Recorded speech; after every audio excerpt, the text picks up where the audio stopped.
আসসালামু আলাইকুম। 40তম বিসিএস এবং 38তম বিসিএস এর লিখিত পরীক্ষায় একটি প্রশ্ন এসেছিল যে চর্যাপদের ভাষাকে কেন সন্ধ্যা ভাষা বলা হয়? চলুন এটির উত্তর আজকে জেনে নিই।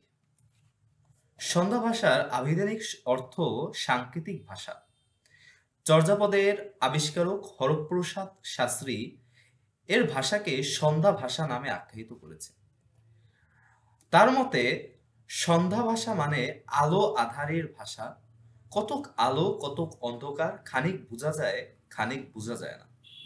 যাহারা ভজন সাধন করেন তাহারাই সে কথা বুঝিবেন, আমাদের বুঝিয়া কাজ নেই। অর্থাৎ এ সকল ধর্মকথার ভেতরে একটা অন্য ভাবের কথাও আছে।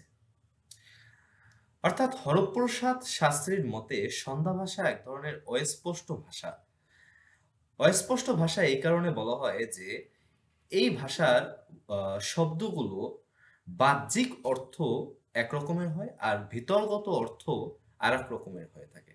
সাধারণত যারা ভজন সাধন করেন অর্থাৎ তৎকালীন সময়ে যারা ধর্মচর্চা করতেন তারাই একমাত্র ওই কথাগুলো বুঝিতেন।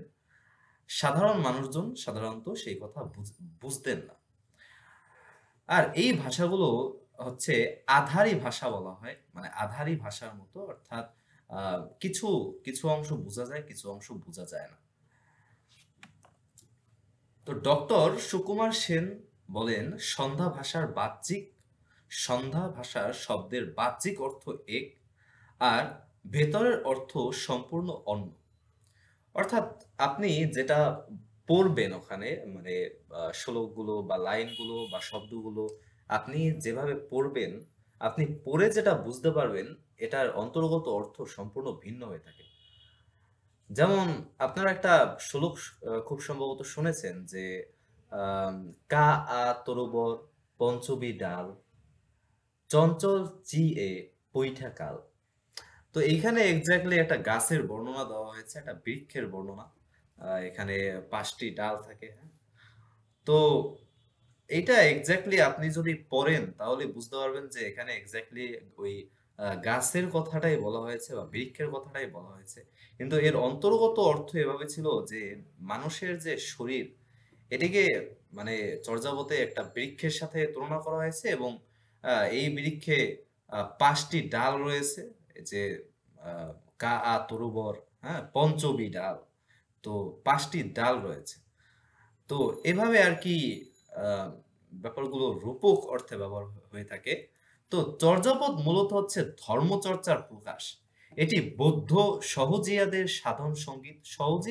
সহজিয়া ছিল বৌদ্ধ সাধক যারা ছিলেন বা ধর্মচর্চা যারা করতেন, হ্যাঁ? তাদেরকে সহজিয়া বলা হতো। তো গোঁড়া ব্রাহ্মণ ও অন্যান্য বিরোধীদের দৃষ্টি থেকে রক্ষা পেতে কবিগণ ধর্মীয় তত্ত্ব সম্বলিত এই পদগুলো আলো আঁধারি রূপক ভাষা ব্যবহার করেছেন। আচ্ছা, ব্যাপারটা হচ্ছে যে তৎকালীন সময়ে ব্রাহ্মণ এবং অন্যান্য যারা বিরোধী ছিলেন, ব্রাহ্মণরা তখন এক্সাক্টলি যে বৌদ্ধরা যে তাদের ধর্ম প্রচার করবেন এটার সম্পূর্ণ বিরোধী ছিলেন, হ্যাঁ?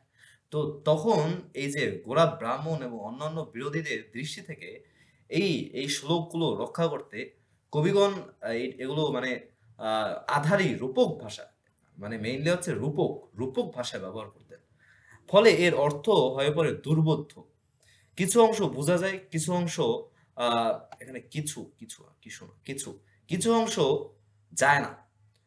বিশেষজ্ঞগণ এই ব্যাপারটিকে সন্ধ্যার অল্প আলো এবং অল্প অন্ধকারের সাথে তুলনা করে এই ভাষার নাম দিয়েছে সন্ধ্যা ভাষা। অর্থাৎ সন্ধ্যার সময় হয় কি যে কিছুটা আলো থাকে আর কিছুটা অন্ধকার থাকে। তো এই আ চর্যাপদের ভাষাগুলো এক্সাক্টলি আ সেরকমই হয়ে থাকে যে কিছু অংশ বুঝা যায়, কিছু অংশ বুঝা যায় না। তাই এই ব্যাপারটার সাথে তুলনা করেই এক্সাক্টলি বিশেষজ্ঞগণ এই ভাষার নাম দিয়েছে সন্ধ্যা ভাষা। তো এখানে আপনারা সন্ধ্যা ভাষা এক্সাক্টলি কি? এবং এখানে ২ জন ব্যাকরণবিদের আপনারা আ সংজ্ঞা বা তাদের ভাষ্য এখানে দেখতে পেলেন এবং পাশাপাশি এটি কেন ব্যবহার করা হতো, এভাবে এই সন্ধ্যা ভাষা কেন ব্যবহার করা হতো সেটির কারণ আপনারা জানতে পারলেন। তো ব্যাপারটা হয় কি যে আপনারা যখন রিটেন লিখবেন তখন চেষ্টা করবেন যে আ কোনো ব্যাকরণবিদের বা এরকম প্রমিনেন্ট কোনো লোকের দুই একটা উক্তি তুলে দিতে, এটা আপনাকে মানে পরীক্ষক বা যে দেখবে খাতা, তাকে আপনি আশ্বস্ত করতেছেন যে না, আপনার এই সম্পর্কিত আইডিয়া অনেক।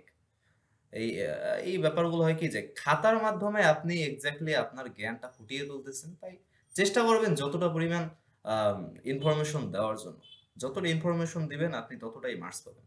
আপনি অনেকখানি লিখলেন, এর উপরে মার্কস পাওয়া হয় না সাধারণত। আজকে এই পর্যন্তই। আপনারা চ্যানেলটি অবশ্যই সাবস্ক্রাইব করে রাখবেন এরকম নতুন নতুন ভিডিও পেতে হলে। ধন্যবাদ সকলকে। আসসালামু আলাইকুম।